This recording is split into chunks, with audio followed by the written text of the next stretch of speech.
and welcome. You are watching NewsX and I'm Megha Sharma. The former Pakistani Prime Minister Imran Khan has now been sentenced to 14 years imprisonment in the 190 million euros of Al-Qadir Trust case. His wife Bushra Bibi has also been awarded a jail term of 7 years. Bushra Bibi has been arrested from Adiala Jail in Rawalpindi, where Imran Khan was imprisoned since August 2023. Al-Qadir is a university project trust and Bushra Bibi has been listed as one of its members. The case alleges that Imran Khan and Bushra Bibi received billions of Pakistani rupees and land spanning hundreds of canals from Bahria Town in exchange for legalizing 50 billion rupees, which was meant for the national treasury. This judgment comes hours after two senior leaders of Imran Khan's party met Pakistan Army Chief General Asim Munir, but no deal seemed to have been struck between the two. Let's start our conversation. Ambassador Suresh Goyal, how do you view this political turmoil that is happening within the Pakistani establishment? And to make things worse for Imran Khan and his political party PTI, he has not now been put behind bars for 14 long years. Megha, good morning first of all, and good evening to all the viewers here. And thank you very much for discussing this important development in Pakistan. Now, as far as the prison sentence given to Imran Khan is concerned, it looks like the story being repeated over and over again ad nauseum. He being put in the prison, then something happens and the case is fought, etc., it is reduced. I think essentially the way I see it happening here is that the current government, basically not just Shahbaz Sharif, but also the military dispensation, continues to consider Imran Khan and his party as a threat to their own continuation in power. And they will continue to do everything possible to see that he does not become a serious threat to the regime. So let us see what happens afterwards. I'm quite sure that Imran Khan's party will again, there will be demonstrations because court process is highly unreliable in Pakistan in any case. And whether they will of course go to the court. So there will be more turmoil, more disturbances, more uncertainties till the next elections take place or till whenever the army calls for the next elections and when Shahbaz Sharif becomes inconvenient. In the meantime, much will continue as it is. And the economy will continue to go downward. Okay. Professor Madhav Nalapat, what's interesting that has happened in the last few weeks and months is that there has been increased pressure from the United States to release Imran Khan. Imran Khan has utilized all his connections to pressurize the Pakistani military and the Pakistani government to allow him to be released from jail. But the Pakistani establishment, however, has this time not heeded to any kind of pressure. Why is that? Well, look, the point is that what you call the Pakistan establishment is actually GHQ Rawalpindi, the men in khaki. And as the ambassador has correctly implied, they are the ones who are running Pakistan. Now, no election has taken place in Pakistan, maybe the first one possibly, certainly not after that, without the winner having the blessings of the military. And from that point of view, the reality is that this is an effort to break the will of Imran Khan and to make sure that he and his wife Bushra basically surrender to the military and agree to do what they want. Then I can tell you Shahbaz Sharif will be out, Imran Khan will be in as Prime Minister of Pakistan, and of course Bushra Bibi will be out of prison. As Ambassador Suresh Goyal said, courts are a slightly iffy proposition in Pakistan. So the sad truth is that the GHQ Rawalpindi runs Pakistan, and another truth is that GHQ Rawalpindi itself is very largely under the influence of China. No longer the United States, but China. China is the new patron. What the US was in the past, now it's the Chinese. And therefore, I don't see any incongruity in the US pressing for this, or in the Pakistan army not succumbing, because the Pakistan army is now beholden to the Chinese. And both the Chinese and the Pakistan establishment, they rely on the military for their survival. And as a consequence, the point is that Imran Khan has for so many years resisted the allure of the military, and he is continuing to defy the military. And if I may say so, he has become the most popular politician in Pakistan. And the important thing is, Megha, he has become popular possibly because of and not in spite of his policy of seeing that he is opposing the men in khaki, opposing the Pakistan military.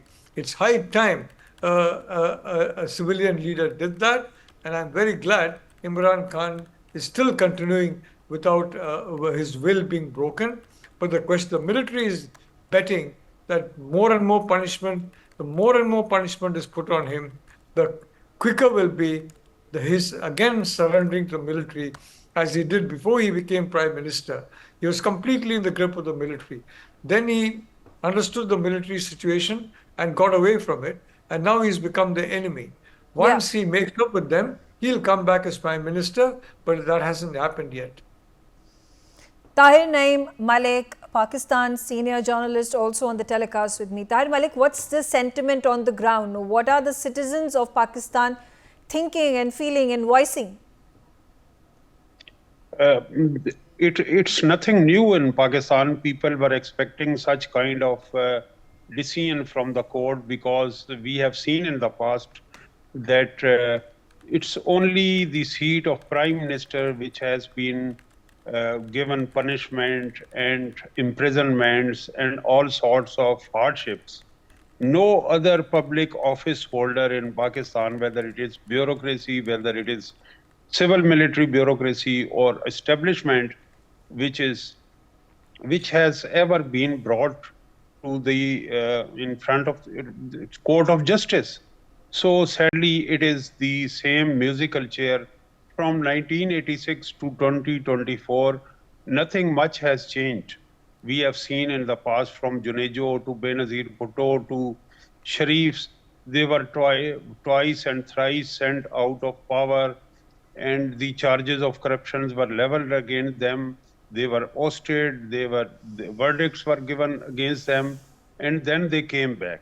Same in my analysis, I think that Imran Khan in coming months and years will get relief from, this is the decision of lower court, but in higher courts, in high court, in Supreme Court, definitely he will get relief. Okay, but do you think these charges against him, where conviction has been granted to him in this case and he has been awarded 14 years of imprisonment, do you think there could be false charges that could also be levied against him simply because he is being targeted by the establishment, by the ISI? I think there are some discrepancies, there are irregularities, misuse of power, but there are much more serious charges against other actors, other political stakeholders. And we have seen, interestingly, it's a very interesting fact, that the former Prime Minister Nawaz Sharif was also convicted and he was sent to jail, but he got relief. He came out of jail and went to UK. And when he came back, he was a free citizen. So it's in a society where there is no rule of law and there is political vendetta, victimization, no fair trial, anything can happen. If he strikes a deal with the establishment, he can come out. And in a typical South Asian environment, these news are nothing new. We have seen in Bangladesh, we have seen in Sri Lanka, we have seen in other South Asian countries. It is the failure of the state, Pakistani state, to enact a impartial and fair accountability process where people and civil society and all over the international observer trust this system of accountability. We have failed to produce such system. Okay. And in that's unfortunate. decisions like this, The decisions like this will enhance Imran Khan's popularity. But does Because the popularity really property- matter? Does popularity Yes, really matter when prime ministers are puppets at the hands of the military? They are the ones who are actually appointing these ministers. Because at one point, you see Nawaz Sharif, who's been sent to an exile, and he's brought back because he has curried favors with the military. So how does it matter which way the Pakistani people, the Pakistani citizens vote? I'm coming back to you, Major General Shashi Asthana. A situation such as this, where you see failed economies and failed democracies in Pakistan and Bangladesh, in Sri Lanka and in Maldives, how should India view this situation? See, India is dealing with an unstable neighbor is a reality. And I agree with all the panelists, all the co-panelists regarding their assessment. There is no doubt that military has the iron grip on power and all instruments of power, including judiciary, investigative agencies, etc., etc. Corruption is not only to the Prime Minister. There are a whole lot of others who are corrupt, as was rightly mentioned, including the generals of Pakistan Army. And that is perhaps one of the reasons why TTP is saying that they are going to now target the assets of Pakistan Army because they had enough of others. So that's one part of it. Now the issue is that there is a narrative. The narrative is Imran Khan is not suited for power as far as military is concerned, and rest everything is a play, shall I say, is a basically execution of that narrative. Whether it is execution through court or it is execution through investigative agencies or otherwise. So we all understand that the narrative is Imran Khan cannot be in power till the time it is convenient to the military. Now, military has been ensuring that earlier, as was mentioned rightly, when Nawaz Sharif became uncomfortable, he moved out again on corruption cases. So it's not that Sharifs are Sharif because they are also corrupt. And when Imran Khan took over office, that time he was highlighting the corruption of Sharifs. At the same time, if we recall, Imran Khan, before coming to power, was deadly against CPEC, which is uncomfortable to China. So there is a Chinese angle there. Now the Chinese angle is that military, as of now, Chinese and Americans both were comfortable dealing with military because they don't trust politicians of Pakistan because of their instability. They feel that today we strike a deal with a politician, tomorrow he may not be there because military may pull him down. So it is better to strike a deal with military. Now, Chinese having struck a deal with military and having made them do certain things, that is as far as CPEC is concerned, made them buy so much of military equipment even when they don't have money to buy bread. The amount of equipment which they are buying is phenomenal. And so this is comfortable to China. So the current establishment is comfortable and therefore somebody else is not supposed to be there. The only thing is when the present regime that falls out of favor, then there perhaps may be a change. Now, as far as the American influence is concerned, and the question which you asked earlier, that are the generals defying America?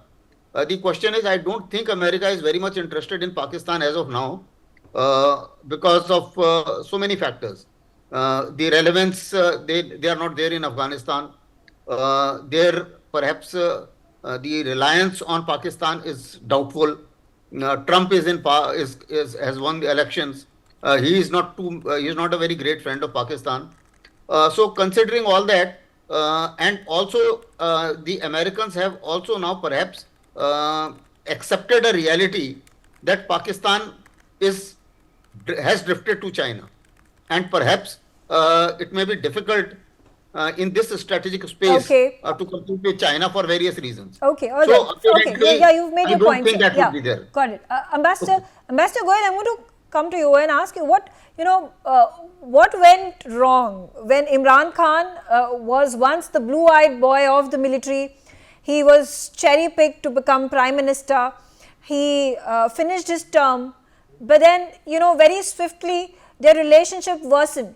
And now he's behind bars, and Nawaz Sharif, who has been brought back, again the similar pattern was replicated when it came to Nawaz Sharif as well.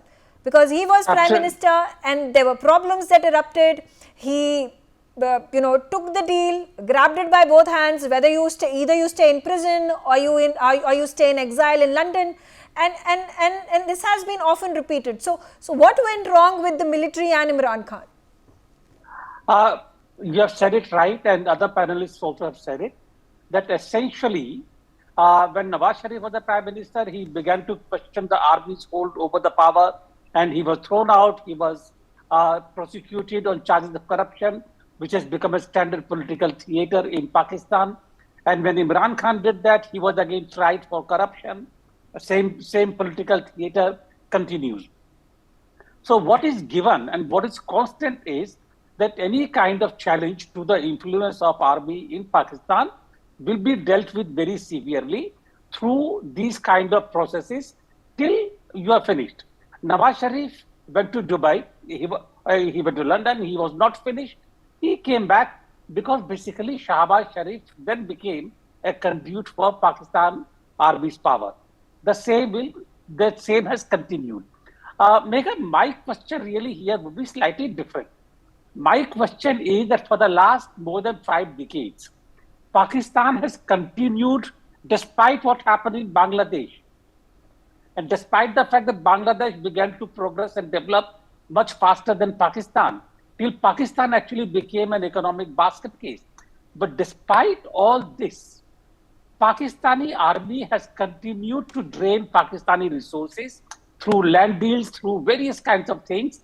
And the Pakistani people are continuing to look the other way. What is happening in Pakistan would have been a sure recipe for a political disaster. It has not happened that. So either the Pakistani people have begun to give up on Pakistan completely and they don't care anymore, or Pakistan people are too timid. I don't believe this, that they're timid.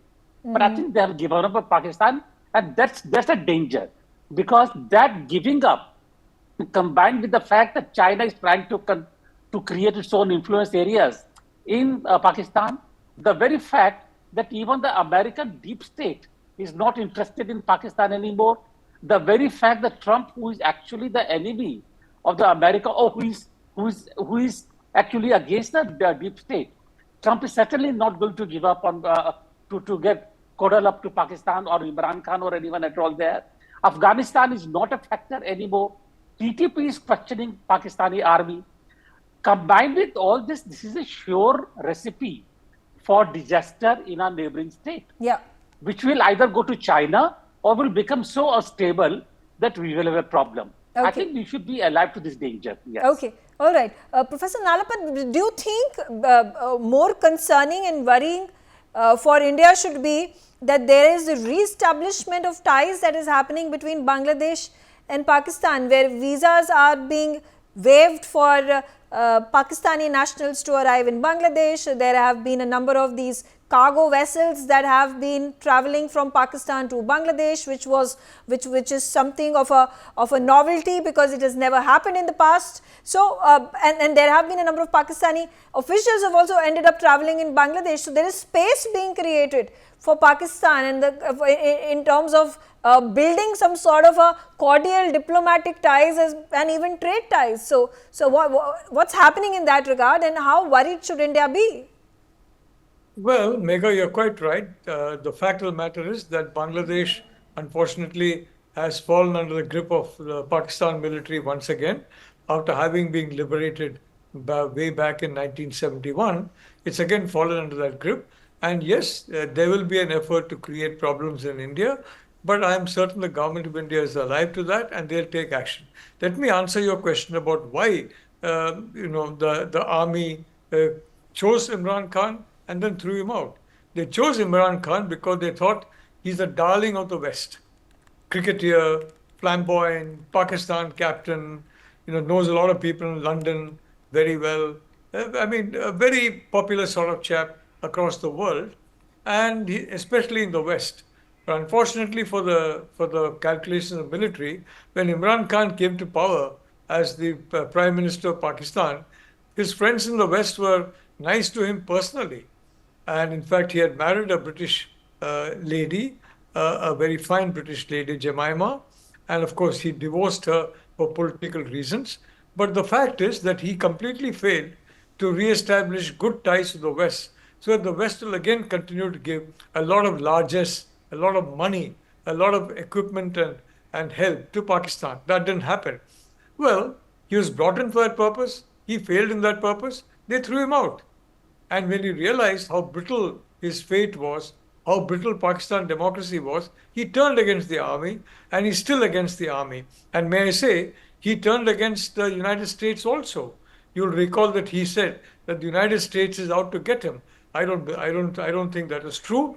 But the fact is, Imran Khan disappointed the military because he could not re-establish very cordial ties and above all assistance, financial and otherwise, from the Western world. Okay. Thank you. Okay. Tahir Malik, I'll come back to you and a very curious question. Why would Imran Khan not want to strike a deal with the Pakistani military and perhaps be sent on exile to a country where he will be able to live freely? Because in the past he has criticized such deals done by Sharifs and Benazir Bhutto or Zardari. So he has criticized them. But and, Pakistani politicians always turn around and they forget what they've said before and then they forge forward depending on what suits them. So far he is resisting and he is suffering hardship in jail and he has refused to accept the deal, and unlike the Sharifs. So he wants to maintain an image that he is here, he is son of the soil and he is nationalist.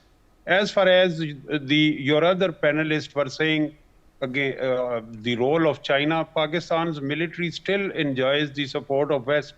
It's a new romance between United States and India. We have seen in the past all dictatorships, imposition of martial laws were welcomed by the West. I am surprised to hear such comments by panelists. We have seen the West has long history of supporting dictatorships around the world. So it is quite conveniently, and the same India which was building a case against TTP and Taliban on human rights is now quoting overnight quoting the statement of Taliban and welcoming its statement against Pakistan. But don't you think, what I am don't more you think surprised, it is, the creation of TTP should be credited to Pakistan itself? Because there have been terror organizations that have been functioning in Pakistan. Safe havens have been given by the government, by the military. You have Hafiz Saeed over there. You have Jaish-e-Mohammed. You have other military, other terrorist organizations that are being given safe havens. Al-Qaeda over there. So when you have a set establishment or terrorist who Pakistan continues to fund and feed, it is not surprising that there are going to be separatists, there are going to be organizations that are going to fight for their secession from Pakistan, and then terror activities are going to be conducted against Pakistani nationals and the Chinese engineers and the kind of work that is happening over there. This was your question or statement? Yeah, this is what I'm asking you. As anchor, you are allowed to. This is what I'm asking you. Your question should be short and precise. Fact of the matter is that we are fighting the war against terrorism, against Afghanistan's TTP, Taliban, and it's not Indian army, it's Pakistan army. And look at the death toll, the amount of sacrifice which Pakistan army has paid. And as far as the terrorists are concerned, yes, we have given long sacrifices, a cost against extremism and terrorism, and but it's there are terrorists. Interesting you speak about TTP, but you refuse to talk about, you speak about Taliban and TTP, but you refuse to talk about Jaish-e-Mohammed and Jaish-e-Mohammed and Jamaat-ud-Dawa and several of these organizations that seem to be proxy fronts that Pakistan is So looking to what is the operate. reason that, I'm out of time. I thank all of you for joining me on the telecast. And on that note, I slip into a short break. Thanks for watching NewsX.